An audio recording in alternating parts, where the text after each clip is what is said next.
I can be someone that had not gone to school while I was leaving for mission. So if I'm coming back home, my goal is to now go to school, right? While you can be someone that went to school before going on mission.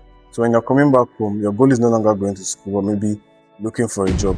So you see that the life experience is now totally different. And what to expect is now totally different. So the mistake is people are now judging all return missionaries as if they are starting from exactly the same level. Final judgment is not just an evaluation of a sum total of good and evil acts, what we have done. It is based on the final effect of our acts and thoughts, what we have become.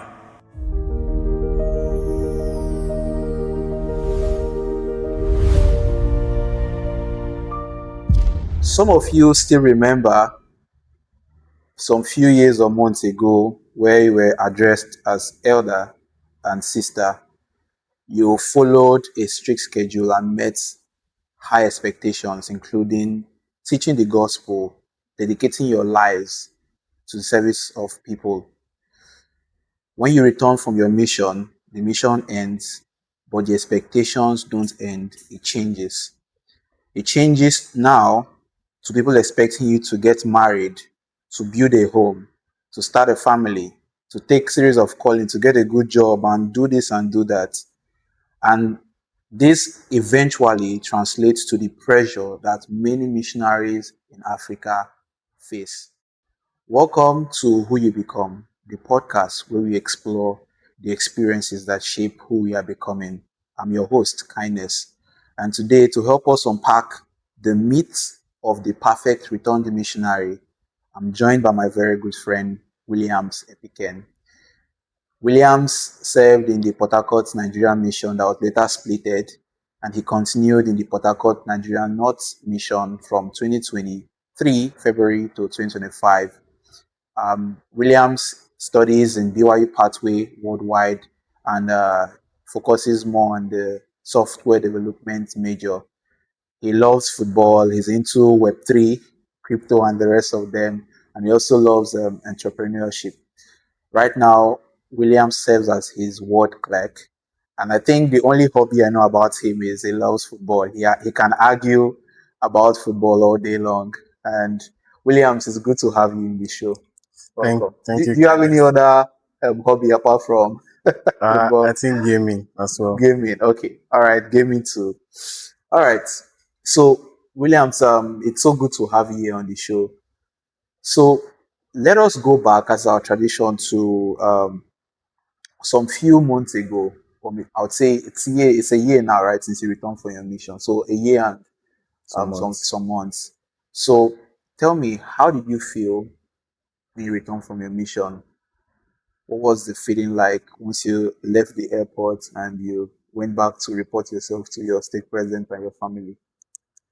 Well, for me, it was a worrisome experience because before going home or while preparing to go home, I was expecting a lot, But when I was about to go home, there's this feeling of fear that started to crawl in. I was a bit scared of where to start from and all of that. When I got home, it was a crazy roller coaster of experiences. But with time, gradually I was able to settle in bit by bit. Wow, that's a very interesting experience I've heard. Usually we hear people say when they're returning, there's usually this excitement until you're back, and I guess they get lost in the joy for a few days until reality hits, and Yeah. so you're saying you've actually felt that worry that many return missionaries face as soon as you came back, not later on. Yes, because for me, each person have different experiences, Right. from their background before they went on mission. Um, for me, let's say during my last 6 months, I always had it at the back of my mind that I know it was not going to be easy because I've had friends who we are from the same maybe stake or place that went on mission together, and then they went in before me. So we were still having some kind of conversations, and they were telling me about the struggle. So I was trying to prepare my mind for Mhm. the struggle. I tried my possible best to prepare my mind so that I would be like, okay, I know what I'm going to expect. Mhm. But I was still hit by, it felt like everything that I had prepared for was like, nah, It didn't work out. rubbish. It didn't work out. I was like, I get you. I know I'm gonna face this, and I'm gonna meet this, but Mm. when I got home, the challenge that I faced was totally different from Different. what I was expecting. So it was still shocking. But though, was there something maybe you learned or you experienced on your mission that contributed in preparing you for the person that you are becoming now at your home with all of these struggles and challenges? Yes. So one experience I would say that helped prepare me for challenges I would face at home is resilience. Okay. As missionaries, we meet people a lot who reject us, but we do not give up on these persons. We keep trying, we keep meeting them. Even when the first experience with that person was something that you would never like to go back, but because of what we do as missionaries, we understand that we cannot give up because of a first bad experience. So we have to try. So while going home, I understood that it was going to be difficult. So I have to be resilient, that I should not just give up maybe the first challenge that I'm going to encounter while at home. But I know that because on mission I face this kind of challenge. So it was kind of preparing me for, returning back. So you've mentioned that life was obviously not the way you expected, when you upon returning from your mission. So what would you say was the biggest adjustment you had to make when you came back home? Okay, so while I was returning home, I had this high hope and expectation for what I was going to meet. Mhm. I felt like at least after these 2 years, maybe my siblings must have, gotten this kind of job, or like been somewhere, or Mhm. maybe my family must have elevated like small, and things would be easier for me. Maybe when I get home, I would meet some help from my senior siblings. I would say, okay, now you are back. Maybe we can help you do this. We can help you do that. But when I got home, it was a shocker. It was a very, very bitter experience. Uh, what I met when I got home, my brother was sick, and so it was like draining. Okay, so I had to adjust. I had to adjust, and that involved me changing location of where I lived after I returned back from mission. So I had to move from my hometown to another place. Mhm. Okay, to start up my life again, and it was very, very difficult. But with time, I got to adjust. Wow, that's really tough. You must have had a very tough experience. I know that a lot of missionaries go through tough times, but over the years it has appeared more clearly to me that there are even some that go through really, really difficult times. Williams, let us pivot a little here.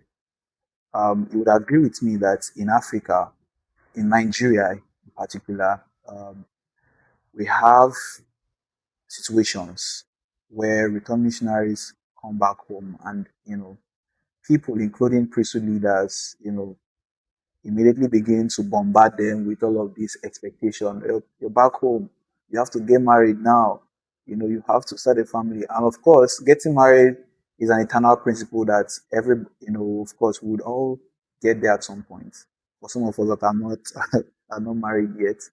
Um, but then it comes with a certain level of preparation that most missionaries that are back home do not yet have, but then they begin to be pressured, and sometimes indirectly.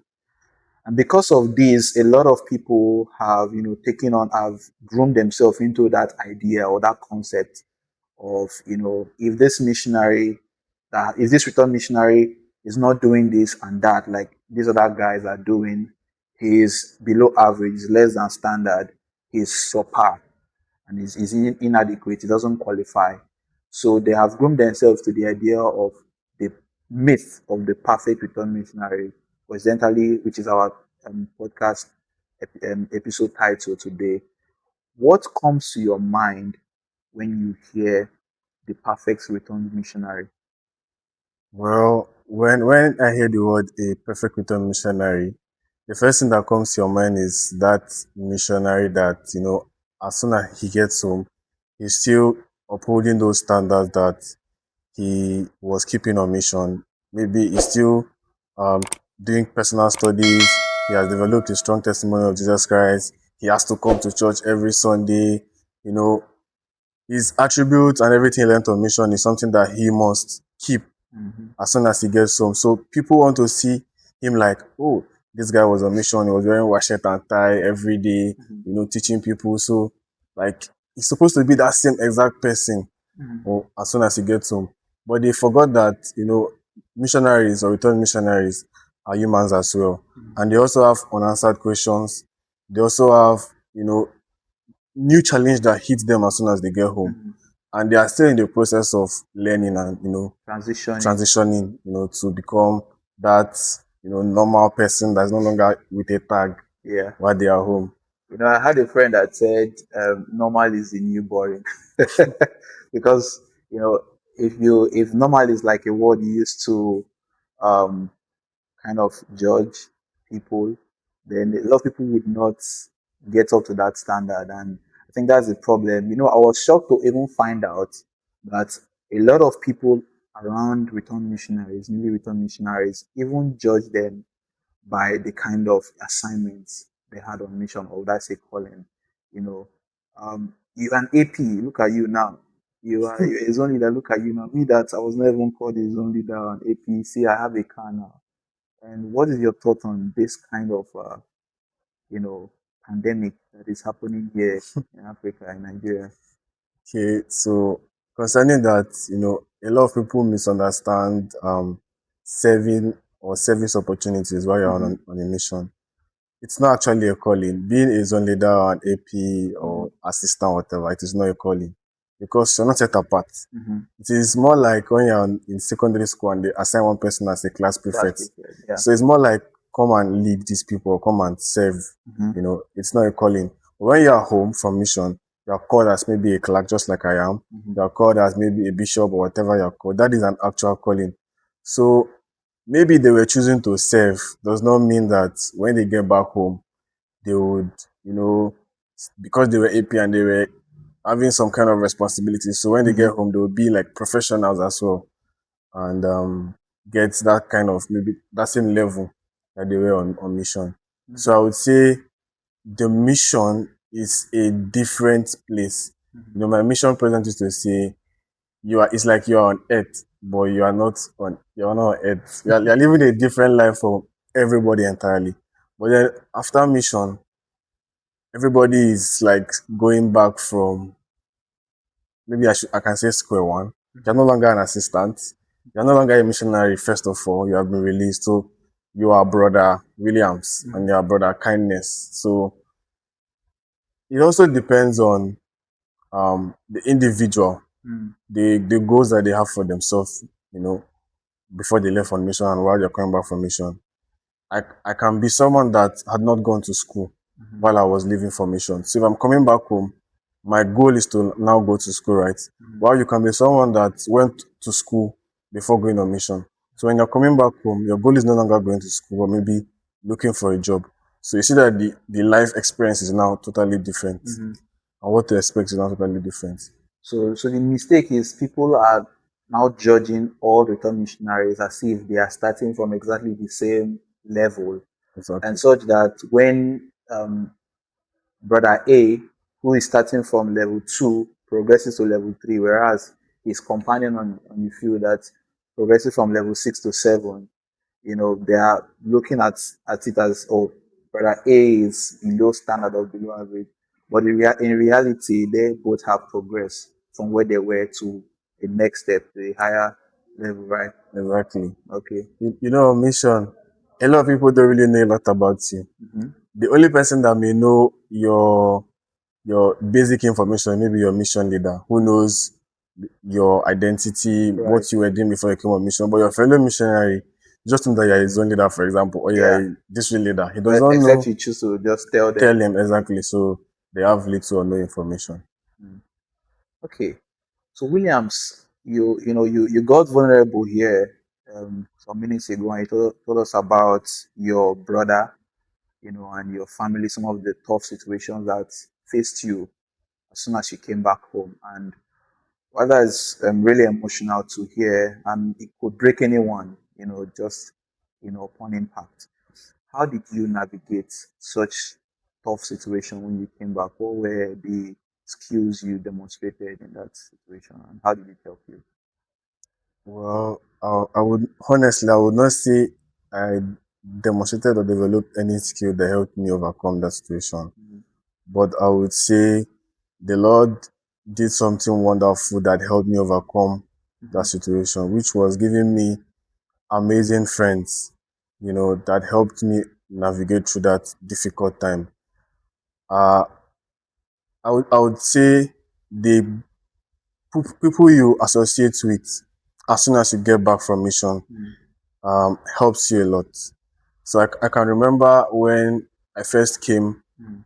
after I left home, Mhm. after I got home and I left home to a new place, I went to a new stake and I met um, a leader in the stake. So he had an interview with me. I was asking me, okay, why did you move here as soon as you get back, as soon as you go back from your mission? And he interviewed me, and in his interview, he told me, I like the people I see you working with. Mhm.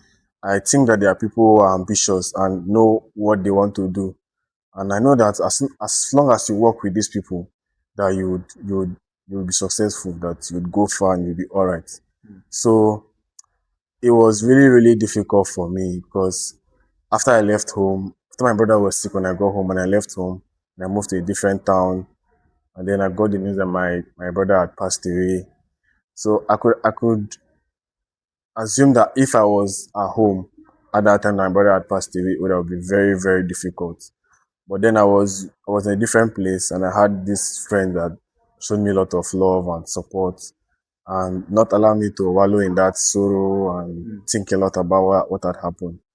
And coupled with the knowledge I have from mission about how our loved ones would pass on and where they are going to go. Plan of salvation. Exactly, plan of Mhm. salvation. So I didn't worry a lot. So that's one of the blessings of learning about the gospel.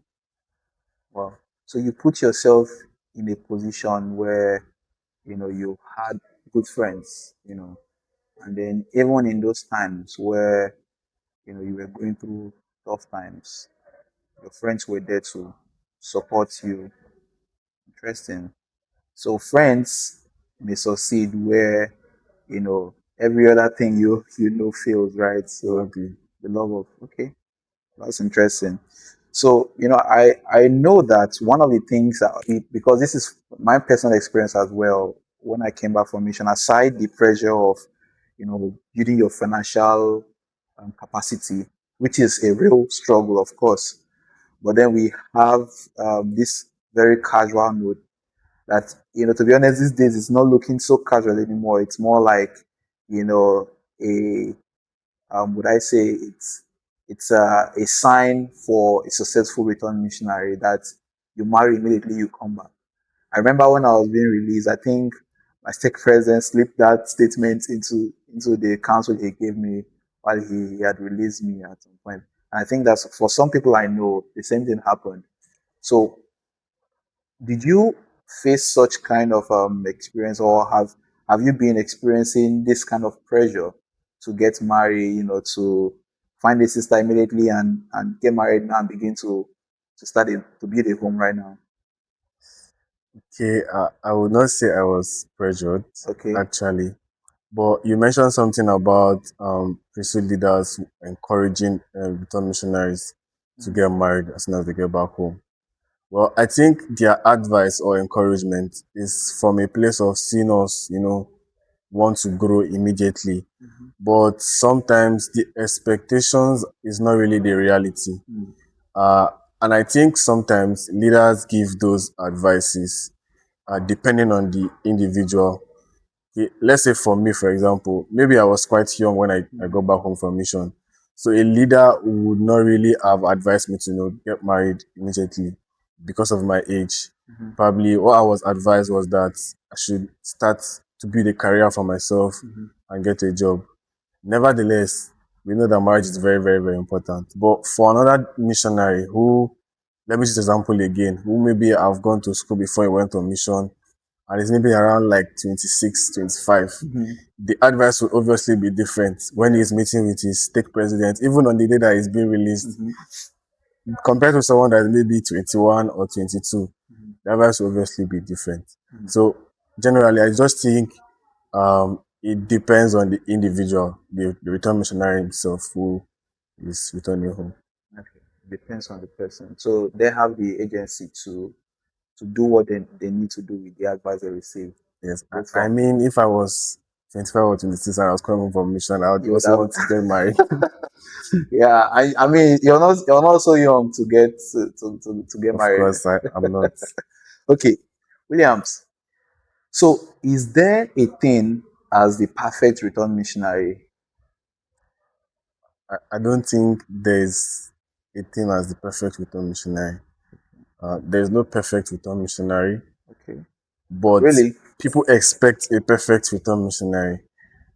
Okay, because like I said, a lot of people return home from mission with unanswered questions, um, different family pressure, and different circumstances that they find themselves in as soon as they get home. Right.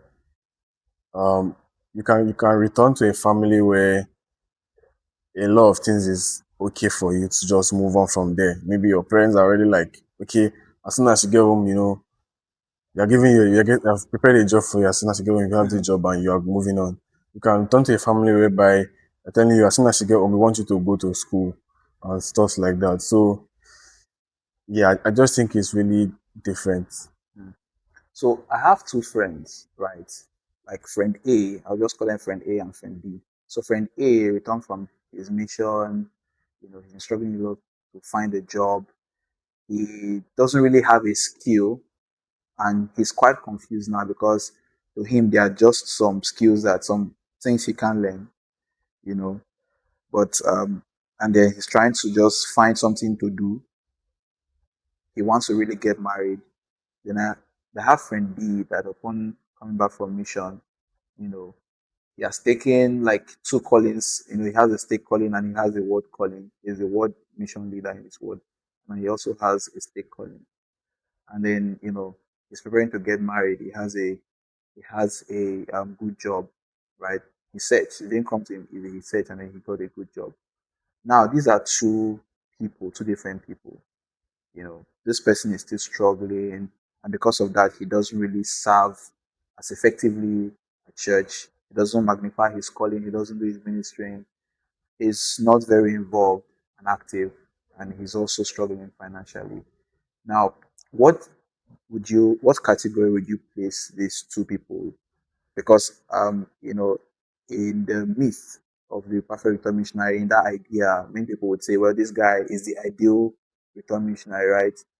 And friend A is not there. So how would you place these two people? In what categories would you place them? Well, that's a difficult question. Okay, I would say people would think that friend B is the perfect return missionary Right. because he has a job. Yeah, because he's successful. Exactly. He has a calling and he looks like somebody that's ready for marriage. While friend A does not really have a job, does not really have skills, and he looks a bit shaky, unready for marriage. But like I said from the beginning, the fact that friend B is successful and looks like he's ready for marriage is not because of his missionary experience. That is not why he's successful. That's not why he has a job. Because friend A also was also a returned missionary, and we believe both of them served faithfully. So it is more of the opportunities that is available for both of them at that point in time in their lives, because they both have different experiences, and you know we also might not know what friend B is struggling with. Even if he looks outwardly like he's perfect, he has a job, has calling in church and all of that, he might still have something that he's struggling with. It might be that he's not matured enough to get married yet.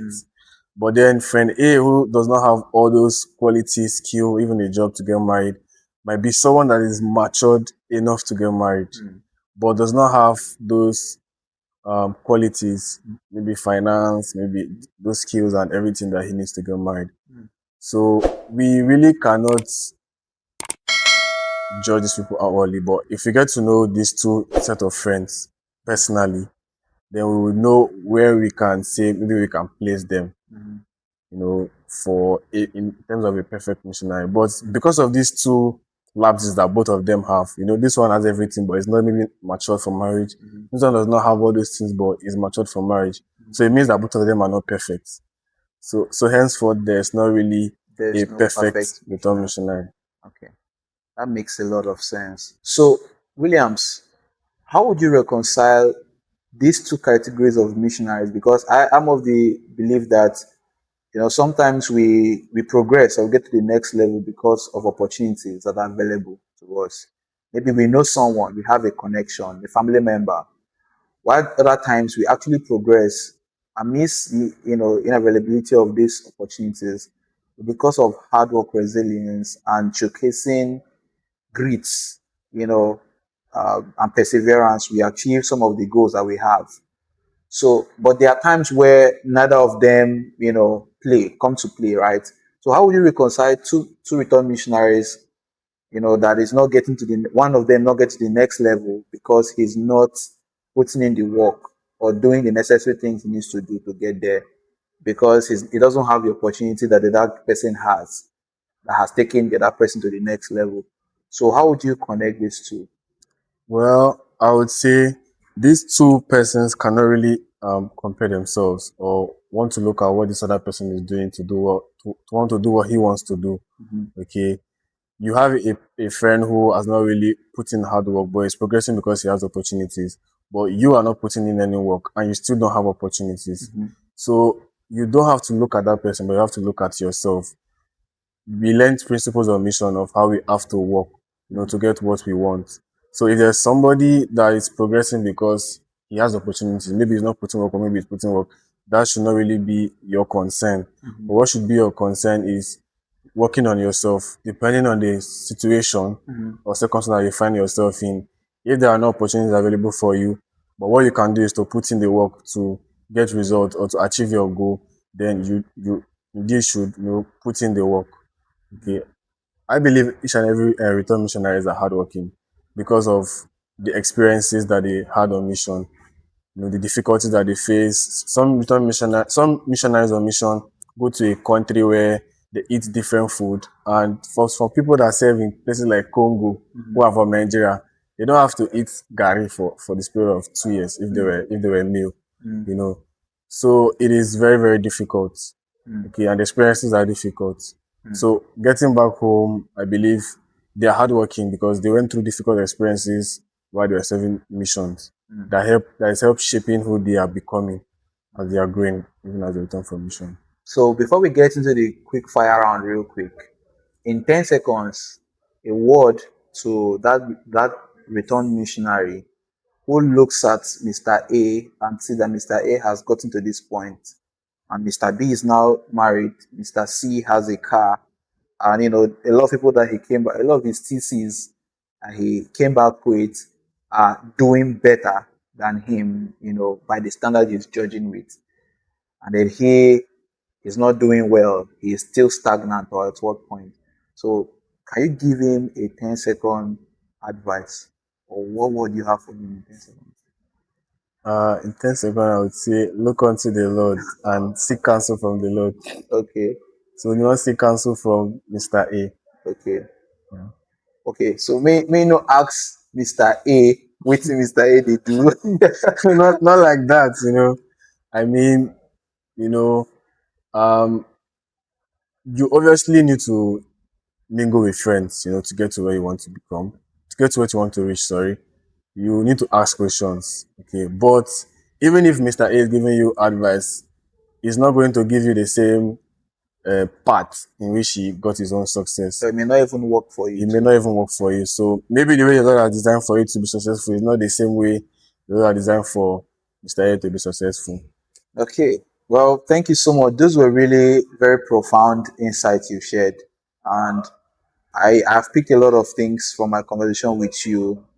about how experiences really shape who we are, and the idea that there is no perfect or successful missionary. Everybody just needs to take the next step in their life and get to the next level where, of course, the Lord wants them to be. So now this is my favorite part of Who You Become podcast. So this is the quick fire round. So basically, it's where you have seen our previous videos where I ask you some questions and you have 5 seconds to give me an answer. You know. So are you ready? I'm tense. Well, you've got this. You've got this. So I have a couple of questions here. So now my first question is, so basically, have fun. Okay, one word you use to describe your mission. Sweet. Sweet. It was a very fun experience. Okay. Sweet. Okay. Question two. One thing you miss most about your mission. Subsistence. Subsistence. All right. So one thing you definitely don't miss, like I don't want to ever see this in my life again. Ah, there's nothing coming to my mind right now. So you miss everything on your mission. Yeah, I do. Okay. All right. So you love football and you love gaming too. So football or gaming, if you were to pick one for 1 year, you will never do the other one. You'd only you never if you're picking gaming, you will never watch football, you never talk about football, you never play football. And if you're picking football, you're never ever going to game or watch a game. Which of them? Yeah, football. Football. Because of mission for like 1 year plus, I did not have a chance to game, so football all day. Okay, football. Okay, cool. So if you could serve your mission all over again, would you? This will be surprising to a lot of people, but yes. Yes. Okay, I'll not ask you why. Okay, one piece of advice every return missionary needs to hear. This one, I'll give you 10 seconds. Mm, I would say hold fast to the principles that you learned while you were on mission. And remember that it does not matter where you are now, but it matters where you'd arrive. The Lord sees your struggles and that you are different from Mr. A and that you are Mr. B. And He has prepared a way for you. If only you put in the work. Mm, All right. You almost took more than 10 seconds. Okay, now this one is somehow related to what you just said. So complete this sentence. Who you become is more important than dash dash dash. What you are now. Okay. Who you become is more important than what you are now. Okay. The final question for quick fire round. What's one question you wish people will stop asking return missionaries in general? When are you getting married? When I get married, that's the same thing I have in mind. Okay. When I get married, Brad Kindness, you're back. Oh, no, they reach 2 years. When I get married now, Williams, when you go marry? Tired of that question. Okay, so bonus. I know I said it as the last, but bonus. What's your favorite scripture? Second Nephi chapter 2, verse 11. Jesus wept. No. Should I quote it? Yeah, go ahead. It must needs be there is an opposition in all things. Okay, cool scripture. All right, so thank you so much, Williams, for your time and for all of the profound thoughts you've shared. I can tell you for sure that they are very insightful and very helpful. I know that it has given me a richer perspective. I will tell you that for sure. And I'm very grateful that you're even willing to be vulnerable and share some of the personal things you went through upon returning from your mission with us. Now, my final question for you, Williams, is if a return missionary was listening to us right now and is struggling a lot, feeling like life has left them behind, they're falling behind, and everybody around them seem to have progressed and leave them, in the trenches so behind. And nothing that they do seems to be working out, and they are losing their faith. They're not active anymore. What is one message you have for them? Um, Never be scared of silence. That's one thing I learned from my bishop. I'm still waiting. I'm trying to remember something. Okay.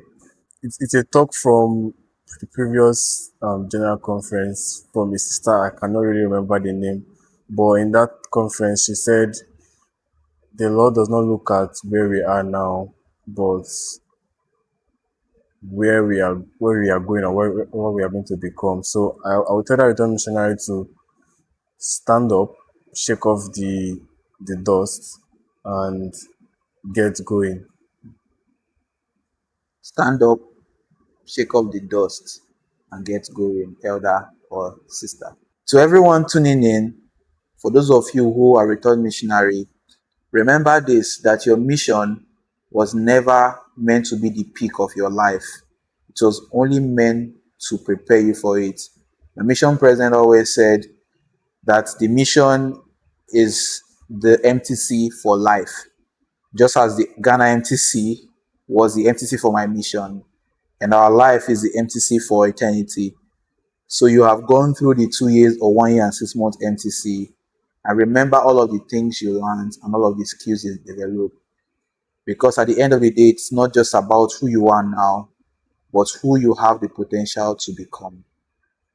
If this video resonated with you, we encourage you to share it with someone who you also think might benefit from it as well, from the experience that Williams has shared. We also encourage you to drop us a like, share your experiences and thoughts and your reaction in the comment section, and also share this video and hit the subscribe button and turn on your post notification. Till we see you in the next one. Bye.